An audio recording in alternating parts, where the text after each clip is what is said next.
pertama, yang paling utama yang kami hormati Bapak Yana Mulyana beserta staf dan para karyawan, karyawati. Semoga Allah jaga dan Allah pelihara dan istiqomahkan, disehatkan badannya, dipanjangkan umurnya, diberikan manfaat untuk sesama kita. Amin ya rabbal alamin. Hadirin hadirat yang dimuliakan oleh Allah Subhanahu wa taala.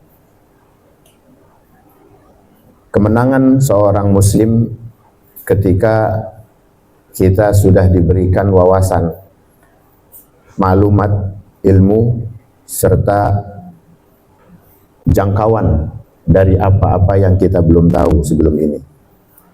Nah, ini bagian dari rasa syukur kita kepada Allah. Dengan kita mengenal Allah, mengenal Rasulullah, lalu kita mengkaji dari apa yang memang dirisalahkan untuk kita ketahui,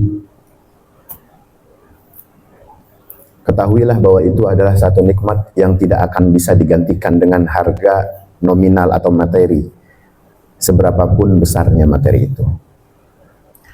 Karena kita hidup dengan hidayah itu, kita lahir, ya, ini alhamdulillah di sini insya Allah orang muslim semua nih, yang brojol lahir udah diazanin sama babanya. Mudah-mudahan nggak diazanin sama radio, apalagi sama YouTube. Ya, kita harus tahu, belajar untuk mengenal Allah dari kita betul-betul masih empuk kuku kita. Nah, itu kewajiban orang tuanya mengenalkan. Lebih dari itu, rasa syukur kita yang paling mulia adalah diberikan nikmat maklumat hidayah, dijauhkan kita dari kebodohan mengenal Tuhan.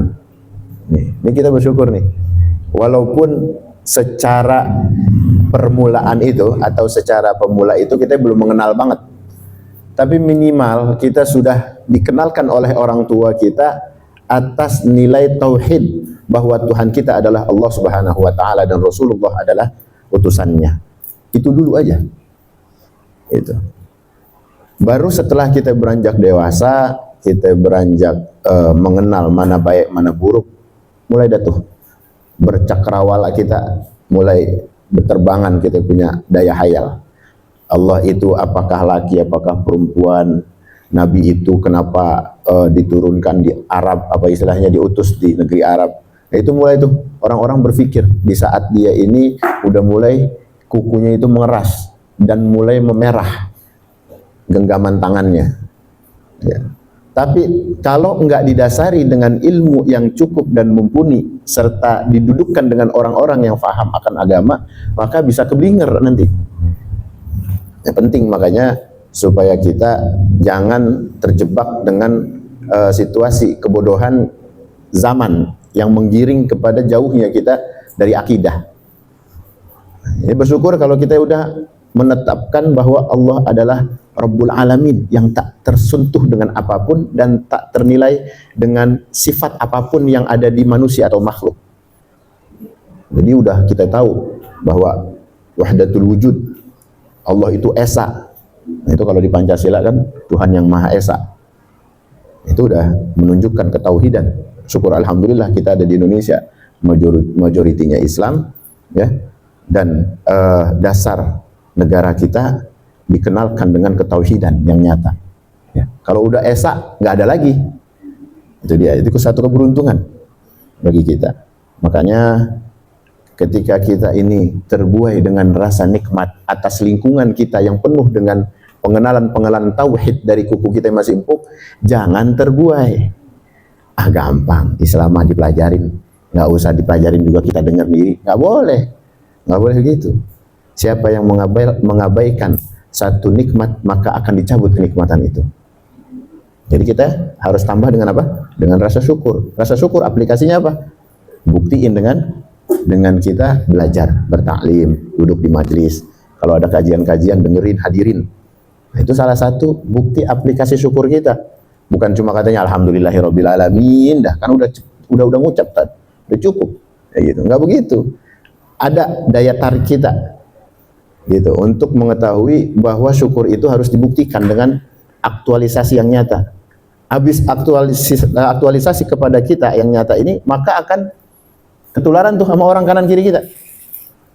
Sebelah kita gimana ngerasain ketika syukur itu kesentuh dah batinnya. Mengenalkan dirinya bagaimana Allah memberikan nikmat hidayah, memberikan nikmat ketauhidan, menjadikan Rasulullah adalah panduan, tauladan utama dari kehidupan. Gitu. Itu orang kanan kiri kita kecipratan. Makanya butuh pergaulan yang memang menuntun kita sama hal-hal yang menunjukkan aplikasi syukur itu nyata di hadapan Allah.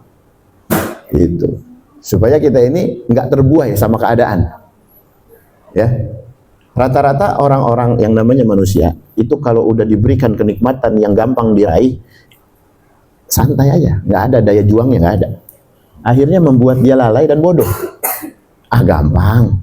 Itu mah kesentuhnya enggak. Karena apa? Karena gampang.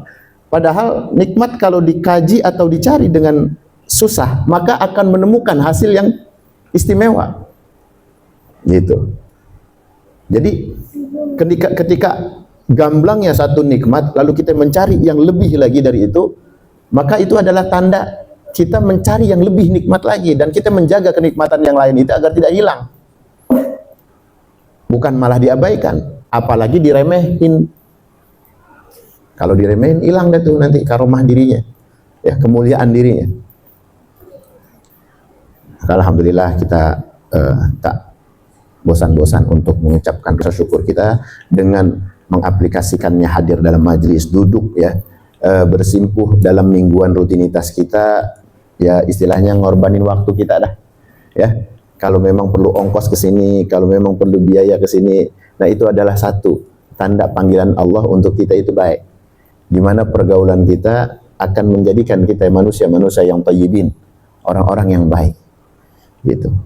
Karena memang dikumpulkannya orang baik itu bertemu dipastikan sama yang baik-baik. Tapi kalau memang ditakdirkan nggak baik, kita bakal kumpul sama yang nggak baik.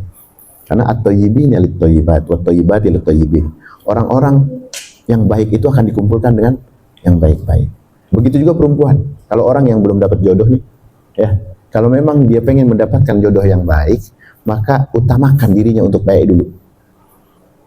Ya, baik dalam akhlak, baik dalam pergaulan, baik dalam ibadahnya, pengkajian seperti apa, penghayatan ilmunya.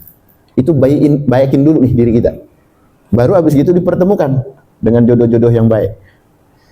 Gitu. Makanya at-thayyibin, seorang lelaki yang baik-baik akan dipertemukan dengan at-thayyibat. Gitu. Wanita yang baik-baik juga. Ya. Kita kan pengen rezeki yang halalan thayyibah kan gitu. Halal dan baik. Bukan cuma halal tapi nikmat. Thayyib itu nikmat, ada kenikmatan, ada kelegitan di dalam kita meraihnya. Enggak yang biasa-biasa aja, enggak. Ya. Kenapa kalau kita contohkan makanan yang kalau dimasaknya itu penuh dengan daya juang, rasanya beda, harganya juga mahal. Dodol misalnya, ya kan, diolah sampai berapa jam tuh diaduk tuh, ya, rasanya legit. Semakin pakai cara dan bahan yang istimewa, maka kualitas payahnya juga terbayar dengan harga yang mahal. Begitu juga kita. Kalau kita pengen jadi harga yang murah, ya maaf aja dah, begaul aja sama yang biasa-biasa, yang nggak perlu daya juang. Maka ente bakal ketemu sama yang biasa-biasa. Tapi kalau kita ditempa terus sama yang memiliki daya juangnya, punya punya agresivitas kita untuk maju ke depan, gitu. Itu insya Allah rasanya juga beda. Harga dan hasil dari pergaulan kita juga beda. Bukan kita kumpul sama yang lalaikan, ya, nyaman sama bodoh, nyaman sama keadaan, bukan. Makanya perlu perjuangan.